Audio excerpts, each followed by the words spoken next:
بسم اللہ الرحمن الرحیم نحمدہ ونصلی علی رسولہ الکریم اما بعد۔ محترم ناظرین، آج کا خلاصہ چوتھے پارے کے ثلث سے پانچویں پارے کے اختتام تک کی تلاوت پر مشتمل ہے۔ ان آیات میں معاشرے کی اصلاح کے متعلق چند ہدایات وارد ہیں۔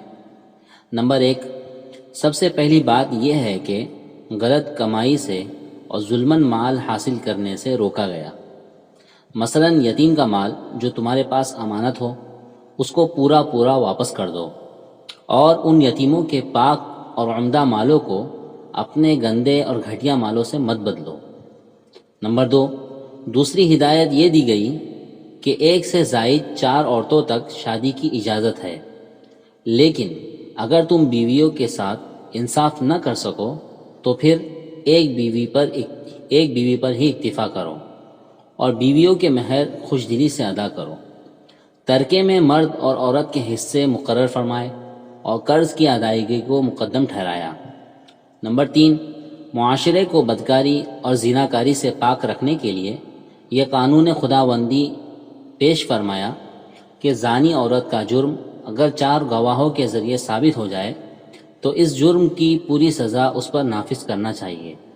اسی طرح بدکار مرد کے لیے سخت سزا کا حکم ہے، اور توبہ کی تاکید وارد ہے، اور توبہ وہی قبول ہے جو آخری وقت سے پہلے کی جاوے۔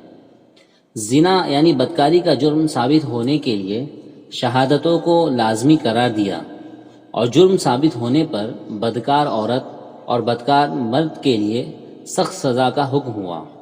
گنہگاروں کو توبہ کی تاکید فرمائی، لیکن یہ واضح کر دیا کہ موت کے آخری وقت کی توبہ قابل قبول نہیں۔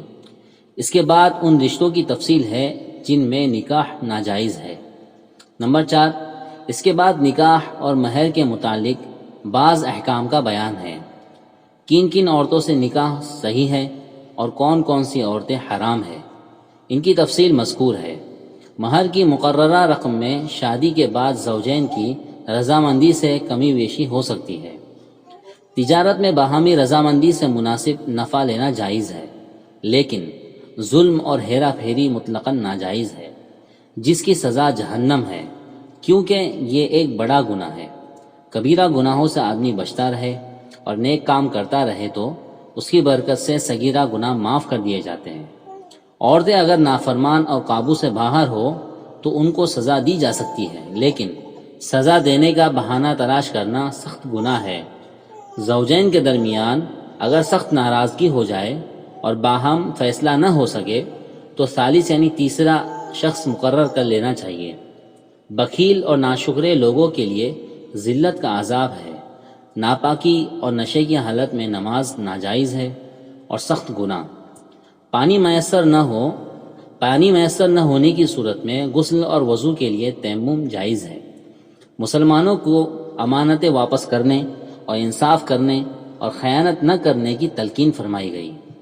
پھر جہاد کا حکم دیا گیا، اور اس کے ذیل میں یہ بتایا گیا کہ شہادت کا مرتبہ بہت بلند اور بہت اونچا ہے۔ مسلمانوں کے لیے موت سے ڈرنا بزدلی ہے۔ مسلمانوں کو حکم دیا گیا ہے کہ گواہی سیدھے اور صاف الفاظ میں دینا چاہیے۔ پیشدار گواہی ناجائز ہے، یہاں تک کہ اگر سچی گواہی کا مضر اثر تمہاری اپنی ذات پر یا اپنے رشتہ داروں میں پڑتا ہو تب بھی سچی گواہی دینا چاہیے۔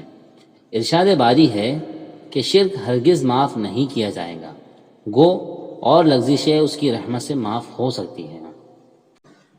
محترم ناظرین، اس کا اگلا خلاصہ چھٹے پارے کے شروع سے 7ویں پارے کے ربوع تک کی تلاوت سے متعلق جاننے کے لیے ہمارے اس سلسلے کی اگلی ویڈیو کا انتظار کیجیے۔ والسلام علیکم ورحمۃ اللہ وبرکاتہ۔